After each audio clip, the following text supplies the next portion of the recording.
Hello everyone, welcome to Apti Plus Academy for Civil Services.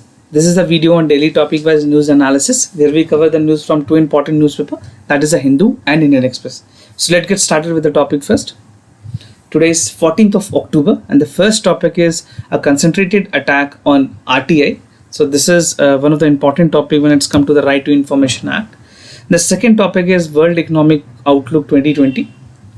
Third topic is EVI network to handle COVID-19 vaccine supply, because very soon India is about to get the vaccine. So accordingly, government is planning its administration and how it would be given to the people. Now the fourth topic is IRDAI, that is this is the Insurance Regulatory Authority of India. They have okayed the renewal of COVID-19 policies. And the last topic is Johnson & Johnson has paused the coronavirus जो trial जो है उसको रोक दिया गया है Johnson & Johnson के तरफ से, right? So these are some of the important topics of the day. Apart from this, we'll be discussing MCQs question at the end of this video and the explanation of yesterday question. So stay tuned till end of this video so that you could come to know the correct options and explanations. And those who have written prelims this year, this is an opportunity for you and time that you could practice via test series for the mains examination. So you can enroll yourself for the mains test series, which is there on the website. You can register yourself in the link provided in the description section of this video, where you can find a good discount of 6,000 rupees. And those of you who are looking forward for prelims examination 2021, they can also enroll and register themselves with good discount. So do check the description section of this video so that you can register yourself. Now the first topic is a concentrated attack on the RTI. This is there in the Hindu and equally important for your general studies paper 2 and prelims examination. So this year marked the 15th year of the enactment of RTI. जो RTI Act जब बनी थी उसके इस बार 15वां साल पूरे हो चुके हैं. And RTI as an act has empowered millions to assert their citizenship and show truth to the power. बहुत सारी जो क्लैरिटी है लोगों को, जो अकाउंटेबिलिटी बढ़ी है ऑर्गेनाइजेशन के प्रति, so that has only been provided by the RTI. And it was a vibrant grassroots movement led not just by the education elites but also poor across the country. सिर्फ ऐसा नहीं है कि किसी हायरार्की या किसी लोगों तक डिफाइंड है. RTI can be access to any individual in any of the department apart from the exempted which are concerned with the national security, right? Now RTI कितनी important है, कितनी important tool काम की है इंडिया में. So the Right to Information Act has upheld by the Supreme Court कि Supreme Court ने भी कहा है कि this is a fundamental right flowing from Article 19. जो Article 19 में जो fundamental right की जो provisions हैं, कहीं ना कहीं Right to Information Act उसके अंदर ही आती है, right? If you consider Article 19 जो RTI है वो इसके अंदर ही आएगी, right? And this guarantee the citizen to right to right to free speech and expressions, right? जो कि already Article 19 में guaranteed है. Now, enactment के बाद अगर बात करें, from the time the RTI was enacted, it has been used by people to seek information, जो कि actively participate करते हैं decision making के process में and hold government accountable. So the ultimate aim of RTI and the most benefit of the RTI would be the accountability that it sets. Personally, if you write in the examination, अगर आप general studies के paper 4 में भी case studies लिख रहे हो, तो make sure RTI की जो बातें हैं वो कहीं भी आपको अगर फिट होती हैं तो उसको जरूर यूज करें, because RTI is very important in your general studies paper 4 and 2, right? तो RTI एक गवर्नमेंट जितने भी इंस्टीट्यूशंस हैं उसमें अकाउंटेबिलिटी सेट करने का बहुत अच्छा एग्जाम्पल है. Now, without access to the relevant information, people's ability to formulate opinion and express themselves in a meaningful way is current. Now, कुछ पोटेंशियल की बात करें इस लॉ की जो RTI है, किस तरह से वो एक पोटेंशियल लॉ की तरह साबित हुई है, तो नियरली अगर देखें 6 मिलियन एप्लीकेशन फाइल किए गए हैं RTI के through, which make it more extensively which use transparent legislation in the world, right? पूरे विश्व में इस तरह की इतनी बड़ी सीकिंग इंफॉर्मेशन जो लॉज है अगेंस्ट द गवर्नमेंट या गवर्नमेंट अकाउंटेबल बॉडीज के लिए कहीं भी नहीं है. एंड नेशनल असेसमेंट की बात करें तो they have shown the large portion of this field by the poorest and the marginalised, right? ऐसे लोग जो कि अपने एम्पावरमेंट के लिए अपने जो बेसिक राइट्स है, जो एंटाइटलमेंट्स है जिनको नहीं मिलती है, उसके वो जानकारी RTI के थ्रू पर्टिकुलर ऑर्गेनाइजेशन से ले सकते हैं. And RTI has been very effective by the public spirited citizen. जहाँ अगर बात करें करप्शन की, जहाँ आर्बिट्री है, जहाँ पे लोगों की जो ग्रीवांसेस एड्रेस नहीं होती है, अब्यूज ऑफ पावर है स्टेट की तरफ से या किसी और ऐसे गवर्नमेंट ऑर्गेनाइजेशन की तरफ से, तो वहाँ पे RTI it's acting as an tool, right? And by giving every Indian citizen the right to access to the government files or any records, the law potentially created 1.3 billion whistleblowers. So this point is again very important, which you can use in the essay also. आप इस तरह के point essay में भी use कर पाएंगे. And it has also empowered citizens to question those who govern and hold the account. जो accountable है, चाहे वो किसी भी ऑफिस हो, PWD की ऑफिस हो या फिर आपके फाइनेंस मिनिस्ट्री की ऑफिस हो या आपके छोटे लेवल पे पंचायत की ऑफिस हो, हर चीज़ों की इंफॉर्मेशन आप RTI के थ्रू ले सकते हैं. Now, attack on the transparency watchdog. Now, in this particular section, they talked about कि किस तरह से अगर बात करें जो इंफॉर्मेशन कमिश्नर्स हैं उनकी पूरी तरह से अपॉइंटमेंट नहीं की गई है. जो वॉचडॉग्स हैं जो कि इस चीज़ को सर्वेलेंस करेंगे, उनकी अवेबिलिटी जो अनअवेबिलिटी है उसके वजह से RTI को किस तरह से इम्पैक्ट हुआ है. So the worst is that the RTI regime has come from the persistent attack on the transparency watchdog under the law. और जो इंफॉर्मेशन कमिश्नर्स होने चाहिए सेंटर में या फिर जो स्टेट में एजुकेशन के लिए, बेसिकली जिसको मध्यस्थता कहते हैं हिंदी में, सो जो एजुकेटर हैं against the violence is not there, right? Absence है अभी भी उनकी. और जो फंक्शन होती है कमिश्नर की is like severely impacted by the government and not appointing the information commissioner in the timely manner. Timely appointment नहीं है ना तो स्टेट्स में या तो सेंटर की अगर बात करें तो यहाँ पे भी still we have the vacant seats. So since March 2014 May 2014 से not a single commissioner of the Central Information Commissioner has been appointed without citizen have to approach the court, right? Citizen को courts का मदद देना पड़ता है जहाँ से उनको specifically they get the resolution there. So it is a duty of the government that they should appoint the commissioner also. और despite the supreme court order, supreme court ने ये बाकायदे क्लियरली गाइडलाइन भी दी थी कि जितने पोस्ट्स हैं जो vacant हैं उसको जल्द से जल्द भरा जाना चाहिए. But despite the fact till we do not have the full office working in the full fleshed, अभी भी वहाँ पे खामियां हैं, कमी है. Now the CIC is headless with the 5th time in this last 6 years. अभी भी जो उसके हेड हैं they are not there. CIC के कोई चीफ अभी भी नहीं अपॉइंटेड है. So government has to look into this because chief information commissioner is a very important post in country like India where a lot of grievances arises, right? So कुछ ऐसे states हैं अगर मैं आपको बताऊं जहाँ पे ऑलरेडी स्टेट कमिश्नर्स भी नहीं है, उनके चीफ नहीं है. और 2 स्टेट की अगर बात करूं, त्रिपुरा और झारखंड, इन्होंने पूरी तरह से इस प्रोविजंस को रखा ही नहीं है. They have not appointed any commissioner, right? तो ये 2 स्टेट्स त्रिपुरा और झारखंड के एज एन एग्जाम्पल भी हम ले सकते हैं. Now what we can conclude with this RTI, जो जिस तरह से RTI ने लोगों को एम्पावर किया है, बट जिस तरह से उसकी वैलिडिटी है या जो उसको उसकी जो बेसिकली जो पूरी ब्रॉड स्ट्रक्चर है उसको जिस तरह से गिराया गया है, उसके कमिश्नर्स को नहीं अपॉइंट करके, वो कहीं ना कहीं बहुत नेगेटिव इंप्रेशन छोड़ती है पूरे विसल ब्लोअर्स पे. So the right question is the hallmark of the democracy, कि हम जो डेमोक्रेसी की जो कोर एसेंस है, क्या उसकी जो बेसिक नीड्स है वो पूरी कर पा रहे हैं. And any attack on the RTI law which have empowered the citizen to question the power is an attack on the foundation of the democratic republic, right? So एक डेमोक्रेटिक रिपब्लिक होने के लिए आपको एक जो बेसिक ज़रूरतें हैं, जो एक सिटीजन की जो ज़रूरत है या जो सिटीजन को जिस तरह से एम्पावर करना RTI के थ्रू, अगर वो मुहैया नहीं हो पा रही है तो you are not considered, you are not suppose to be a democratic republic, right? And it is a clear reflection कि बहुत सारी जो पॉलिटिकल विल है उसकी कमी है, उसमें खामियां हैं. And government has to be answerable to the people, to the country. सिर्फ वोट के टाइम में आप बड़े बड़े वादे नहीं कर सकते. You have to be accountable, you have to set accountability which should last longer and it should continue forever, right? So these things are very important. Now coming to the other topic, that is World Economic Outlook 2020. You can find this news in the Hindu, and this is again important for the General Studies paper 3 and equally important for the prelims examination. Now, according to the International Monetary Fund, India economy is expected to contract by 10.3%. तो इतना इसमें गिरावट देखा जाएगा, ये IMF ने projection किया है. And talking about the projection of the IMF, it is very much, no, it is more or less accurate, right? तो करंट जो फिजिकल ईयर है उसमें प्रोडिक्शन की गई है. ये सारी जो डिटेल्स IMF ने बताई है, this is on the report which is known as world economic outlook report. October 2020 की रिपोर्ट है जिसमें टाइटल किया गया था कि a long and a difficult essence, right?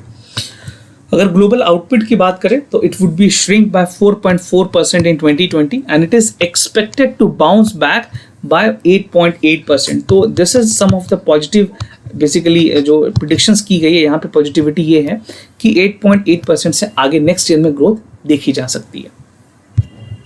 Now projection for India की स्पेसिफिकली अगर बात करें तो the projection for India is downgraded to 5.8% from its first June forecast. और India is expected to rebound in the physical year beginning from the April 2021. जो 8.8% की growth मैंने आपको बताई है वो दिखी जा सकती है and an upgrade of 2.8% relatively अगर जून से कंपेयर करें तो जो अपग्रेड है वो 2.8% का होगा. कंज्यूमर प्राइस की अगर बात करें तो consumer price in India is expected to grow by 4.9% and 3.7% in the next physical year, right. और करंट में जो हमारी जो करंट अकाउंट बैलेंस है अगर परसेंटेज में बात करें that grew up to 0.3% this year और ये आगे माइनस में जाने वाली है दैट इज 0.9%. रिकवरी की बात करें in talking about the recovery the 2021 projection is to be like 5.2%. This is what I have told you before and lower than the June projections, right. So 5.8% के पास फिर 5.2. तो this is thing gradually it will only improve in the next quarters या 2021 के बाद ही ये चीज़ें improve हो सकती हैं. After 2021 the global economy is expected to ease of 3.5% of the medium term. So ये एक ऑप्टिमम पेस है जिसके साथ कंटिन्यू की जा सकती है बिकॉज पोस्ट रिकवरी अगर बात करें ग्लोबल एरिना में या स्पेसिफिकली इंडिया की अगर बात करें तो पोस्ट रिकवरी के लिए at least we need 2 years, right. कम से कम 2 years की जरूरत पड़ेगी when India can recover its economy. Now, even network to handle the COVID-19 vaccine supply. This is something which is coming with regards to the vaccine and its supply. So this is important for your General Studies paper 2 and General Studies paper 3. जो EVN है as an concept आपके prelims के लिए भी काफ़ी ज़्यादा ज़रूरी है. तो एक प्रेस रिलीज की गई है मिनिस्ट्री ऑफ हेल्थ की तरफ से जहाँ पे ये बताया गया कि जो EVN नेटवर्क है वो रीपर्पस की जा रही है for the delivery of the कोविड-19 vaccine once the vaccine is available probably by March 2020. This is not a guarantee but जिस तरह से मिनिस्ट्री ने डिक्लेयर किया कि फर्स्ट क्वार्टर में पॉसिबली वैक्सीन मिल सकती हैं. तो 21st मीटिंग जो है high level group of meeting GOM की मीटिंग हुई है जो कि चेयर की गई थी हेल्थ मिनिस्टर के द्वारा. और मीटिंग में ये चीज़ें हाईलाइट की गई है कि जो listing of health care worker would be completed by the end of the October and early November this year. So this year means 2020.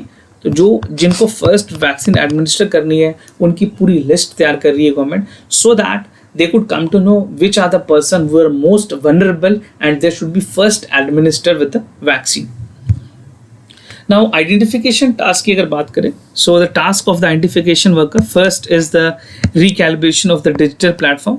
जो logistics हैं vaccine supply की and cold chain augmentation these are taken care of so that this thing could be carried out as per the detailed implementation plan. So what government is trying, they should have a broad plan, a roadmap. If the vaccine arises, how this would be administered and the people like health workers, the people with the comorbidities and the senior citizen would be the first to get the vaccines. Now comprehensive study on the priority sections of the population that would be initially accessed with the vaccination would be also presented, right? So what the government is trying, ये जो lean time है अगर मार्च तक की अगर बात करें if March 2020 if something with vaccine would be available, so they have the ample type of like 5 to 6 months where they can prepare a strategic plan how the vaccine would be administered to the citizen of this country. Overall recovery rate की अगर बात करें India में तो during the meeting ये बताया गया है national centre for disease control जो हमारी NCDC है उनसे ये बताया गया कि किस तरह से बेसिकली कितने लोग जो हैं वो रिकवर हुए हैं, क्या डेटा है वहाँ पे. तो डिटेल रिपोर्ट में बताया गया कि इंडिया की जो ओवरऑल रिकवरी है वो 86.36% है, right. So this is a good number. And talking about Dadra and Nagar Haveli, Daman and Diu, they have the highest number of recovery. यहाँ पे जो रिकवरी रेट है वो 96.25% की है, right. Followed by Andaman and Nicobar जहाँ पे 93.98 की है और उसके बाद Bihar 93.89%, right. So Bihar is also doing well. And the worst news is coming from Kerala that has the lowest recovery rate, that is 66.31, because they have a huge surge in the cases, and Kerala was the first state where for last 2 months no cases were reported, right. पिछले 2 महीने से कोई भी case report नहीं किए गए, but अचानक से वहाँ सर्ज देखी गई है और टिल डेट अभी वहाँ पे 7,000 से 8,000 केस पर डे रिपोर्ट किए जा रहे हैं। Now IRDA okay renewal for the COVID-19 policies. This is the good news which coming from the RDA जो हमारी regulatory body है, उन्होंने कुछ important decision लिया। So this point can be relevant for your general studies paper 2 और आप इस तरह के point को ऐसे में भी use कर पाएंगे। Now IRDA जो हमारी इंश्योरेंस को रेगुलेट करती है, they have allowed the insurance companies to provide options for the renewal and migration portability of COVID-19 specific standard health products, right? COVID-19 के बाद बहुत सारे ऐसे health products थे जो इंडिया में आए health insurance companies के through. So the insurance companies have launched corona specific health care, जिसका 2 नाम रखा गया था, 2 इंपॉर्टेंट प्रोग्राम जो थे, जो स्कीम थी, दैट इज कोरोना कवच और कोरोना रक्षक, right? So these were given by the lots of companies, private companies, and a group of Corona Kavach health insurance was also policies which was there in July itself. July से ये चीजें चल रही हैं। To cover the medical expenses of the COVID-19 positive patients, जो COVID-19 के जो positive patients हैं उनके जो टोटल एक्सपेंसेस होंगे वो इस बेसिकली कोरोना कवच या कोरोना रक्षक के थ्रू कवर कर लिया जाएगा। नाउ इंपॉर्टेंट डिसीजन जो ली गई है RDI के द्वारा। सो IRDI जो है उन्होंने कहा है कि जो कोविड पेंडेमिक है दैट हैव शोन कि अभी for time being we do not have the clarity, government ने कहा है मार्च के लिए, बट एक श्योर शॉर्ट क्लैरिटी नहीं है। इसको देखते हुए जो हमारी insurance regulatory and development authority of India है उनके मुताबिक उन्होंने अलाउ किया है रिन्यूअल के लिए, माइग्रेशन के लिए, पोर्टेबिलिटी के लिए, ताकि जो स्पेसिफिक स्टैंडर्ड प्रोडक्ट्स हैं, जैसे मैंने आपको 2 जो प्रोडक्ट बताए, कोरोना रक्षक, कोरोना कवच, राइट, ये 2 पॉलिसीज को मर्ज किया जा सकता है, इसको एक्सटेंड किया जा सकता है। जो टाइमिंग अलाउ की गई है 3 से 3.5 महीने के लिए, 6 to 6.5 month and 9 to 9.5 month as per the option that would be exercise by the policy holders. तो आप तो या तो 3.5 महीने के लिए आगे बढ़ा सकते हैं, या तो 6.5 months के लिए आगे बढ़ा सकते हैं, या तो 9.5 month के लिए आगे बढ़ा सकते हैं अपने पॉलिसीज को। So you have to pay an extra amount for that, another premium has to pay to get the benefit of it. Now जो रिन्यूएबल होगी, the renewable should be subject to the underwriting policy of the insurance. और जो insurance companies हैं उन्होंने इस decision को जो RDI के द्वारा ली गई है, they have welcome this decision. और ये कंप्रिहेंसिवली हेल्थ इंश्योरेंस पॉलिसीज में बहुत सारे ऐसे जो कंट्री में लोग जिन्होंने हेल्थ इंश्योरेंस लिया हुआ है उनको मदद करेगी। And during the renewal, the sum insured may be also be allowed to changed by the policy holders. ये एक provisions नए include किए गए हैं। And कोरोना कवच और कोरोना रक्षा जो policies हैं, they are permitted to be renewed till March 31st, 2021. तो इसके बाद hopefully we could have vaccine, right? Now the last topic is Johnson & Johnson has paused coronavirus vaccine trial. This is another setback which is coming with regards to the phase 3 trial. तो यहाँ पे बात करें importance की, तो general studies के paper 3 के लिए काफ़ी इंपॉर्टेंट है and some concepts here and there में भी important for the prelims examination. तो जॉनसन एंड जॉनसन ने अपने क्लिनिकल ट्रायल को पॉज कर दिया। जो फेज 3 के जो क्लिनिकल ट्रायल थे, दे हैव पॉज इट। कुछ ऐसे अनएक्सपेक्टेड इलनेस देखे गए थे जो पार्टिसिपेंट्स थे उनके ऊपर, so they have delayed the highest profile efforts. अभी तक बात करें जॉनसन एंड जॉनसन, जो एस्ट्राजेनिका जो है उनकी जो वैक्सीन्स की जो ट्रायल चल रही है जो फेज़ 3 की, वो काफ़ी एडवांस्ड फेज़ में थी, राइट।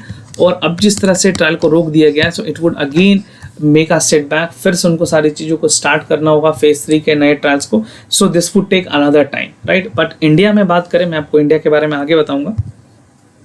तो कैसे पता चला ये सारी चीज़ें, how this was there in the basically जो एडमिनिस्ट्रेट की गई, जो मॉनिटर किया गया, तो जो इलनेस है that was monitored by the independent data safety monitoring board.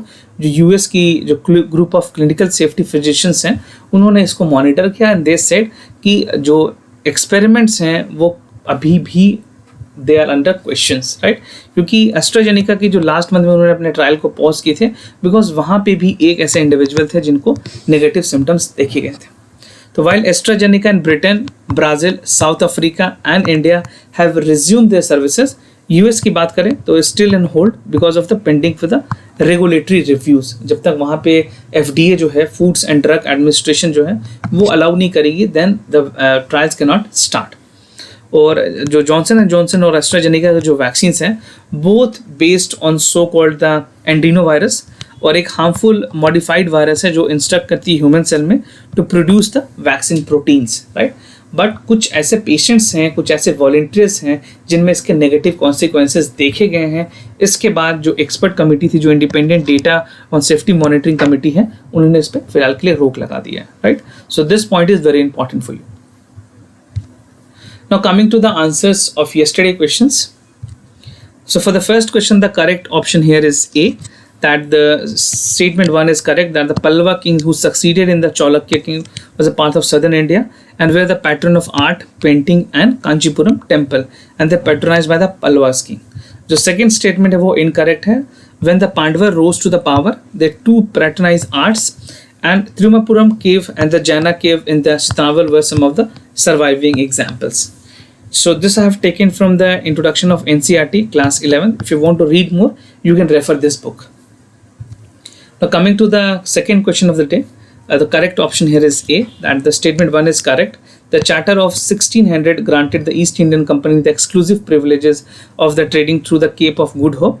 और जो statement 2 है वो incorrect है, that the charter provided for the management of companies by the committee consisting of governor, deputy governor, 24 member to be generally elected by the merchant forming the companies, and company later on known to be known as the court of director and the member known as directors, right. So for the details you can refer to the book of Modern India, that is like NCERT, which will help you to understand the concept behind this, the Charter Act of 1600, right. Now moving to the today's MCQs question of the day. The first question is coming from the economy. Consider the following statement with regards to unified payment interface, that is 2.0.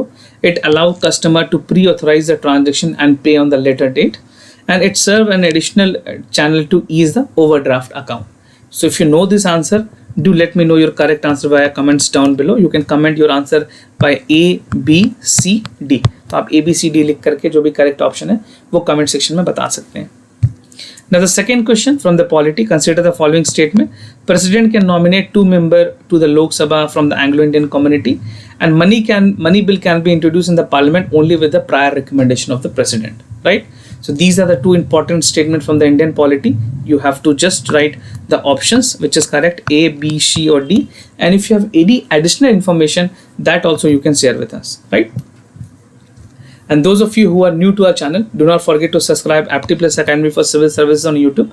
And if you like this video, do not forget to give a thumbs up. For any other concern, you can write to us in the comment section. We'll be more than happy to assist you. For time being, I'm signing off. Wish you all the best. Stay home, stay safe. Thank you so much.